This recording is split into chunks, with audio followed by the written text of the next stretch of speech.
And now, an 8th special presentation. In this edition of Artbeat Nation, we see how ordinary objects become sculptures. Did the cereal have an afterlife? You know, do they have a cereal religion?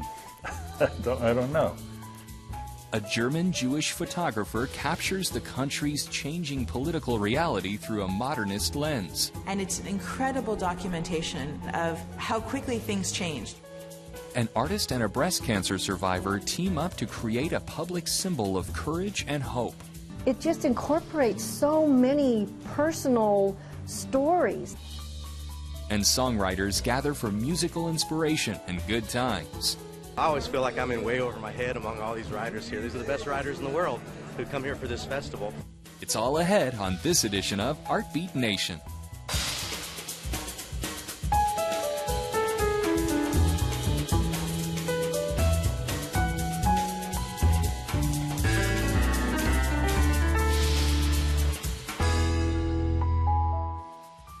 Funding for Artbeat Nation is made possible by contributions to 8 from viewers like you. Thank you. Terry Bordner is an internationally known artist from Greenwood, Indiana. His unique works bring mundane objects from snack foods to toilet paper rolls to life. Eric Hartvig talks to Bordner in his home studio.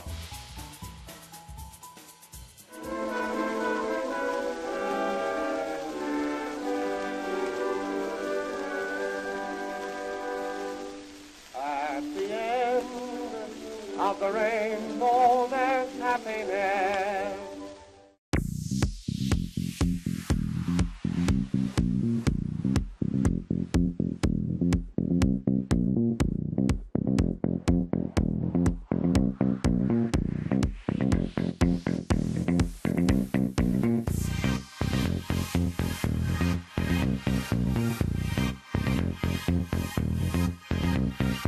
I'm at the home studio of artist Terry Bordner, internationally known for his bent objects.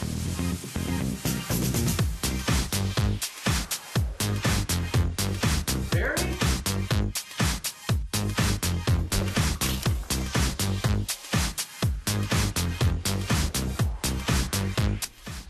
Eric, those Cheetos were for art. I should have known better. Because if anyone can put snack food to better uses than face stuffing, it's Greenwood, Indiana's Terry Bordner. It's turned into basically making everyday objects that we all know into little characters and telling their stories.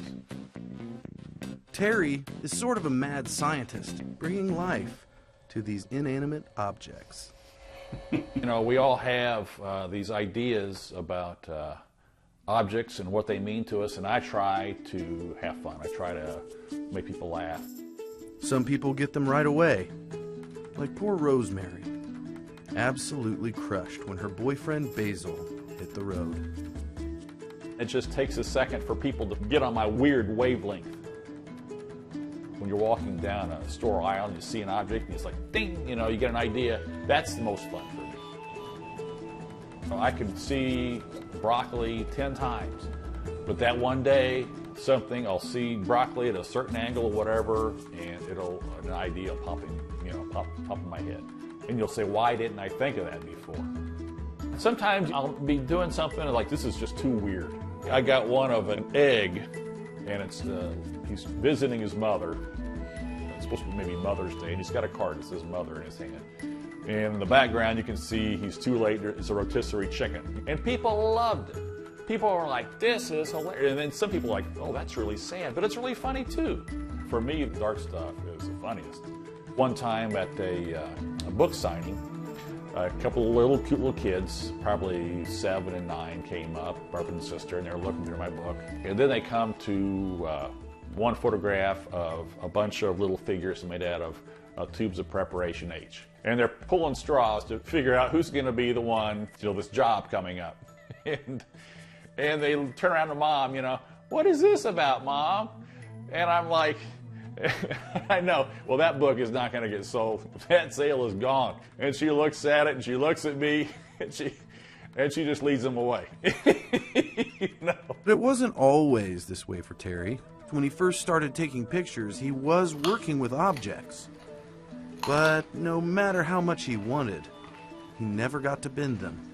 And I was a commercial photographer and a commercial photographer's assistant for many years, which means photographing ironing boards and drugstore items and televisions and caskets. And I hated every minute of it. I couldn't even pick the angle most of the time.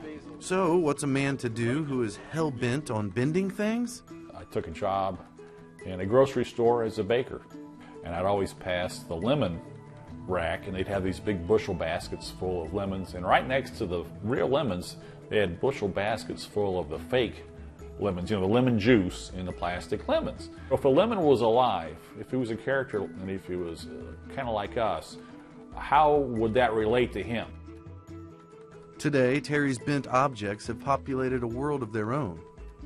From international recognition in various publications to calendars and book deals in the U.S., Terry has achieved what many artists dream of: to do what he wants, how he wants, with his creations. And it's nothing I planned. I'm not smart enough that I could have planned it. If I tried, it's just kind of happened. It kind of morphed into this thing that we call bent objects. Today, it's a piece inspired by a character from a popular cereal commercial. I think so. We're going to try to find the Star breakfast biscuit. What would happen if one of these cereal biscuits were to see the aftermath of breakfast? Yeah, well, like you said, the Valhalla. Did the cereal have an afterlife? You know, do they have a cereal religion? I don't know. And if you happen to be out and about, it is possible you might find a Terry Boarder bent object somewhere.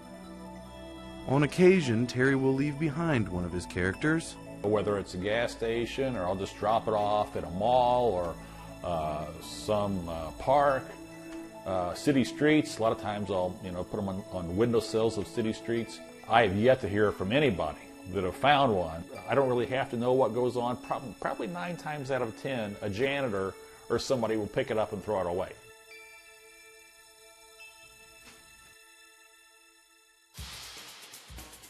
To learn more, visit terryboarder.com. Next, we'll visit the International Center of Photography in New York City for a look at the work of one of the most accomplished photographers of the 20th century, Roman Vishniac. In the exhibit, Vishniac's work captures the spirit and sorrow of the pre-World War II Jewish experience. My name is Maya Benton. I'm an adjunct curator at the International Center of Photography in New York, and we're going to be talking today about the Roman Vishniac retrospective, Roman Vishniac Rediscovered. Roman Vishniac is responsible for taking the most widely recognized, most widely reproduced photographic record of Jewish life in Eastern Europe between the 2 world wars. What's unknown is that his work actually spans the early 1920s into the late 1970s. And so this exhibition shows his iconic work and repositions it in a different context, but also really introduces a life's work, and I think makes the argument for him being one of the great photographers of the 20th century. Vishniac was born in 1897 in a town called Pavlovsk outside of St. Petersburg, and then he was raised in Moscow. And when he was 7 years old, he was given a camera and a microscope, and he became an avid amateur photographer. At the same time, he was an avid student of biology and chemistry and zoology. He arrived in Berlin with his new wife, Luta, who is a Latvian Jewish woman, in 1920. And he quickly joined amateur camera clubs and took to the street, documenting this cosmopolitan city and experimenting with modernism. And in one of the photos, you see a train station, and it looks like a Fritz Lang stage set. And you see the influence of this Weimar light and shadow play, and you see the strong angles, and you see the influence of the context in which he was becoming a professional photographer. In one photo, there's an image of the polar bears, the famous polar bears at the Berlin Zoo, but it looks like the people are behind bars. And this image is quite poignant because shortly after he took the image, Jews were prohibited from going to the Berlin Zoo. And shortly thereafter, Vishniac started to document the Nazi rise to power in Berlin. And this is a body of work, most of which has never been published. And it's an incredible documentation of how quickly things changed from this very open, intellectual, cosmopolitan Weimar society to one where militarism and fascism were closing in. Two images that were often reproduced and published are photos he took of his daughter, Mara, in 1933. In one, she's standing in front of a Nazi phrenology shop, advertising the superiority of the Aryan race and providing certificates that you could say, I have an Aryan skull and I am indeed an Aryan. And in another, she's standing in front of a poster of Hindenburg and Hitler, and we managed to find the original poster. At the same time, he was documenting German Jewish relief organizations. After the rise to Nazi power, most Jews were prohibited from practicing professions, from teaching, from being doctors or lawyers. Their businesses were boycotted, and so middle-class German Jews were struggling to make a living, to find food. And so he took photos of middle-class soup kitchens, people trying to get emigration visas. And he also took photos of Zionist agrarian training camps. There's a great photo of a boy where he's learning how to milk a cow. There is no cow, so it's just this wooden table with the fake udders. These were urban kids from Berlin, and they were sent there to really learn how to become farmers, so that when they went to Palestine, if they were able to go, they would be prepared. One of the great discoveries is that even in this work that documents relief organizations, you see the great modernist impulse. There's an image of this egg drawer, and it looks like a surrealist image, and yet it's documenting an agrarian Zionist training camp outside of Berlin, and it shows his versatility, and it also shows his compositional acumen. Vishniac was sent in 1935 by the American Jewish Joint Distribution Committee, which was the world's, and is still the world's largest Jewish relief organization, to take photos of poor, destitute Eastern Jews, so that those images could be used to show potential philanthropists in the West. And then the war hit, and this became the final photographic record of that world. One of the recurrent themes in Vishniac's iconic work of Eastern Europe is photos of children in basement dwellings. This is because one of the things that the JDC sponsored was summer camps for poor urban Jewish kids. And so he would take photos of kids living in these stifling basement dwellings with very little light and heat, hungry, poor children. And then those images would be used to raise money for these summer camps. Many of these images became quite reproduced. There's a photo of this girl named Sarah, and the image was reproduced on letterhead for an annual fundraising campaign in New York of the JDC. Very few of them were published, however. And so bringing together the known work and the unpublished work, I think, argues for him as a great modernist, and also helps us to understand the documentary assignment and what he was capturing, and to understand the context in which those images were used at the time that they were commissioned. Towards the end of his documentary assignment in Eastern Europe, Vishniac was hired by the Joint, or the JDC, to make films. Unfortunately, the films he made, and he made 2 of them, were destroyed. But what we've been able to do is slowly piece together outtakes, which were what wound up on the cutting room floor, show these iconic images coming to life. And so we've pieced them together, and we're showing them here for the first time. And in some cases, it's the only known moving footage of these remote Carpathian communities, living in very rural outposts that, hadn't been touched by modernity in 400 years. I think for those who are really familiar with Vishniac's iconic work, they're going to be surprised to see 50 years of work ending with his scientific photomicroscopy. We have a room that's showing his color slides and his microscope and photos of him working in his scientific laboratories, which most people have never seen before. And I think that for young people who've never heard of Vishniac, they're going to walk away with a sense that they are now familiar with one of the great photographers of the 20th century. For more information, visit moafl.org.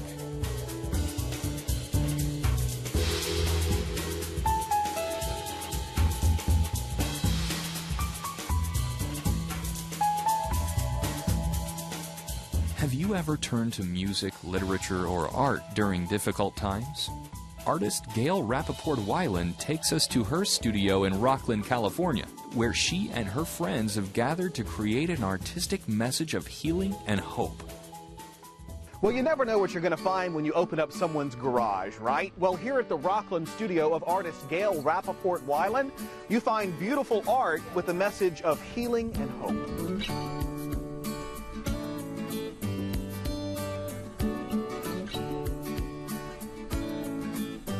And we're here with well-known artist Gail. Good to see you, Gail. Good Thanks to for see you, Rob. I'm having so us. glad you're here at my studio. It's beautiful. And behind us is your fellow artist and friend, Jenny Krebs, at work, and a beautiful symbol of hope. Absolutely. It is called Soul Survivor, Symbol of Hope, Rob. And it's about raising awareness for breast cancer. Tell me about that. Well, absolutely, Rob. What happened is I got an email, and the email said it was for an Art in Public Places to do a wonderful 6-foot ribbon. And I sat and thought, I don't want to do that by myself. And I actually used my intuition for things, and I said, and I thought, Jenny Krebs. She's a student of mine. She's an amazing Sacramento graphic artist, and she also is a breast cancer survivor. So why would I do this alone?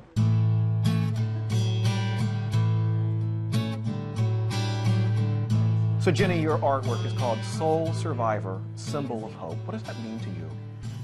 Well, having been through breast cancer just recently, it really is a journey that is so scary and yet amazing. You know, just as in breast cancer, art takes courage and art takes passion. And I think that that's what we put into this piece is we have courage, we have to put it out there, we have laughter doing it, and the passion to not only do our art, but the passion to get out there into the community and raise awareness for breast cancer, because it touches everybody. I have many friends on this piece that most are survivors, however there are some that lost their battle. You know, this is part of Art in Public Places, but it's a very personal piece of artwork for you. It really is. It's, first of all, the opportunity to work with Gail, and our bond has become so much stronger, and our friendship is gone to just so many more levels. But it just incorporates so many personal stories. Every piece that we collaged on here was a story. You being a breast cancer survivor, I bet you collaged through a lot of tears. Absolutely. I mean, we did, but that's why we called it a symbol of hope. We are survivors, and we do survive, and there is hope out there. And that's, you know, my journey is thankfully over at this point, but there's so many stories that go so much deeper and are, you know, much harder journeys than what I have. And those, you just reach out to everybody. Well, you I'm know? so glad you're okay. Thank you, Rob. Thank you.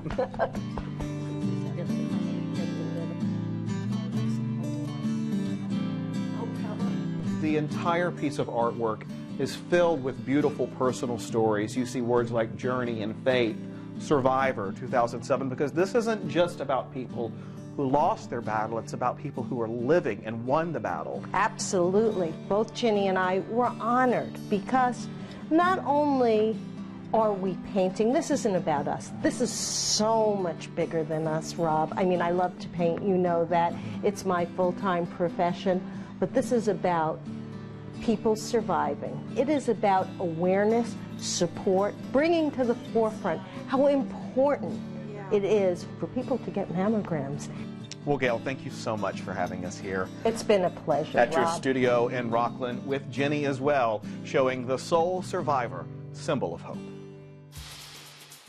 For more information, visit grappaport.com. An annual tradition, the Key West Songwriters Festival brings more than 150 songwriters to the Florida Keys for a weekend of concerts and creativity, set against the backdrop of one of America's most laid-back places.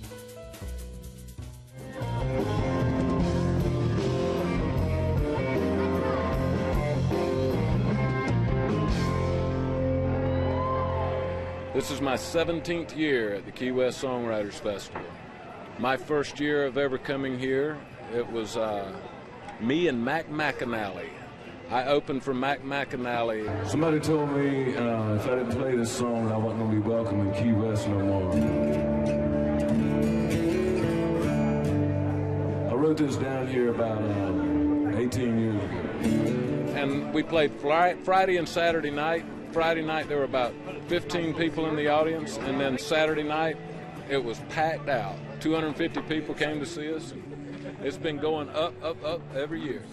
It's really great to come down here and get to hang with a lot of amazing riders. I always feel like I'm in way over my head among all these riders here. These are the best riders in the world who come here for this festival. So they use me to fill in gaps between them. It's really inspiring to get to meet all these people and talk about what we do, you know, share camaraderie with people who do the same thing, and plus just enjoy the drinks that look like Disneyland and the warm weather, and it's lovely. We started in the beginning just bringing a few riders down, and it's just been getting bigger every year, and more and more riders want to come down, so it's just growing crazy. We run about 150 to 160 riders a year, and anywhere from 40 to 50 shows in 5 days, so it's a lot of fun. It's not a bad backstage area. People like to have a good time here. My buddy / drummer Johnny Ratalash from the area, and he's like, man, it's going to be a good time. So I was up for that, and also, you know, there's a lot of great songwriters here, and I'm still developing and trying to be inspired. So I'm trying to get some of that songwriter mojo to rub off on me while I'm here. Just soak it all up. Well, personally, I've always thought that the songwriter, the person who made it up, their version of it has something on it that the artists never quite get to. So a lot of the people that come down for the festival get to know the individual riders before and during after the performances, and get to listen to the stories that go along with the song. So it is a real intimate situation. It's about real. And if songwriters know anything, they know a little bit about real. I feel like I have to bring it, you know, definitely. I will leave this place being an inspired songwriter, that's for sure. I never know what to expect. I hope it's going to be great, but from the response when we walked off stage, people didn't want it to be over, so that's always a good sign. People laughing and having a couple of adult beverages and having a good time. It's good. There's just a vibe down here that makes everything all right. That just makes everything all right. I've managed to get through 25 years without a day job. I consider that success #1, and everything else is gravy. I think since the Songwriters Festival started, it introduced a lot of new people to Key West, and it's just I think it's just a great place for people to come down and relax, and I think that it adds to the creative juices when they're here, and they just tell all their other rider friends, and it's just become a big family down there. Well, honestly, Key West is not a hard sell, no matter who you're pitching to, and with the riders, it's all been the same. They just all love coming down here, and it just keeps building bigger and bigger every year because Key West is just one of those special places. As long as they'll keep asking me to come back, I'll be back down here for the Key West Songwriters Festival. Absolutely. It's too much fun.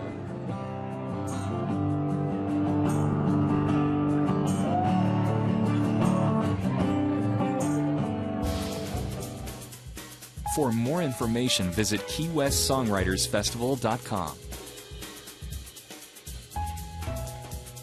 For more arts and culture, visit azpbs.org/artbeat, where you'll find feature videos and information on the Arizona art scene. Funding for Artbeat Nation was made possible by contributions to 8 from viewers like you. Thank you.